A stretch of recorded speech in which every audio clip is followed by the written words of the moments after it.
Hi മക്കളെ, welcome back to my channel. ഇന്ന് നാം ഡിസ്കസ് ചെയ്യുന്നത് 1ാം ക്ലാസ്സിലെ മലയാളം പാഠപുസ്തകത്തിലെ യൂണിറ്റ് 1 പറവ പാറി എന്ന പാഠമാണ് പഠിക്കാൻ പോകുന്നത്. പറവ എന്ന് പറഞ്ഞാൽ എന്താ മക്കളെ? പക്ഷികളെയാണ് പറവ എന്ന് പറയുന്നത്. അപ്പോൾ നോക്കൂ മക്കളെ, ഈ ചിത്രത്തിൽ ഏതൊക്കെ കിളികളുണ്ട്? കാക്കയുണ്ട്, തത്തയുണ്ട്, പ്രാവുണ്ട്, പൊന്മാനുണ്ട്. മക്കളെ, നിങ്ങൾക്ക് ഈ വീഡിയോ ഇഷ്ടമായാൽ ചാനലൊന്ന് സബ്സ്ക്രൈബ് ചെയ്ത് ലൈക്ക് ചെയ്ത് ടീച്ചറിനെ ഒന്ന് സപ്പോർട്ട് ചെയ്യണേ. മക്കളെ, ഇനി നമുക്ക് ഇത് തന്നിട്ടുള്ള പാട്ടൊന്ന് പാടിയാലോ? ആദ്യത്തെ വരി നോക്കൂ, തന തന തന തന. രണ്ടാമത്തെ വരി തന തന താന. മൂന്നാമത്തെ വരി പട പട പട പട. നാലാമത്തെ വരി പട പട പറവ. മക്കളെ, ഈ പേജിലെ ചിത്രത്തിൽ ഏതൊക്കെ പക്ഷികളാണുള്ളത്? മയിലുണ്ട്, മഞ്ഞക്കിളികളുണ്ട് അല്ലേ? ഇത് തന്നിട്ടുള്ള പാട്ട് പാടാം. പട പട പാറി കലപില പാടി തന തന താന താനന താന. മക്കളെ, പട പട പാറി എന്ന് പറഞ്ഞാൽ എന്താ? ചിറകടിച്ച് പറക്കുക.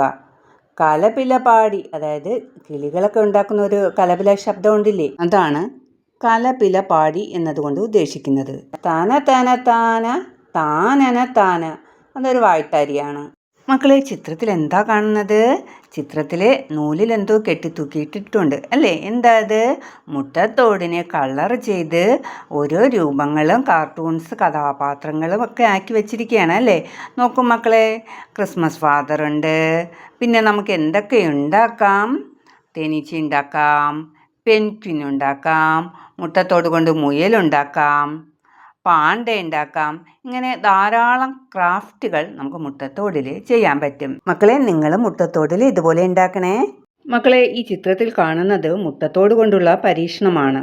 മുട്ടത്തോട് വളരെ പെട്ടെന്ന് പൊട്ടിപ്പോകുന്ന ഒന്നാണെങ്കിലും അതിനും വലിയ ഭാരം താങ്ങാൻ കഴിയുമെന്ന് ഈ പരീക്ഷണം തെളിയിക്കുന്നു. ആവശ്യമായ സാധനങ്ങൾ എന്തൊക്കെയാണ്?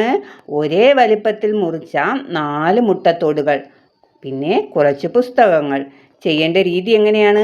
4 മുട്ടത്തോടുകൾ ചതുരാകൃതിയിൽ നിലത്ത് വയ്ക്കുക. അതിനു മുകളിൽ ഓരോ പുസ്തകങ്ങളായി പതുക്കെ വയ്ക്കുക. നിരീക്ഷണം: മുട്ടത്തോട് പെട്ടെന്ന് പൊട്ടിപ്പോകില്ല. അതിശയകരമായ രീതിയിൽ ഒന്നിലധികം പുസ്തകങ്ങളുടെ ഭാരം താങ്ങാൻ അതിന് കഴിയും. മക്കളെ, ഇതോടുകൂടി ഈ പാഠഭാഗവുമായി ബന്ധപ്പെട്ട പ്രവർത്തനങ്ങൾ അവസാനിച്ചു. നിങ്ങൾക്ക് വീഡിയോ ഇഷ്ടമായെങ്കിൽ ലൈക്ക് ചെയ്യുക. മക്കളെ, 1ാം ക്ലാസ്സിലെ മലയാളം തുടർന്ന് വരുന്ന പാഠങ്ങൾ കാണുന്നതിന് നമ്മുടെ ഈ വീഡിയോയിലെ ഡിസ്ക്രിപ്ഷൻ നോക്കുക. ലിങ്ക് നൽകിയിട്ടുണ്ട്.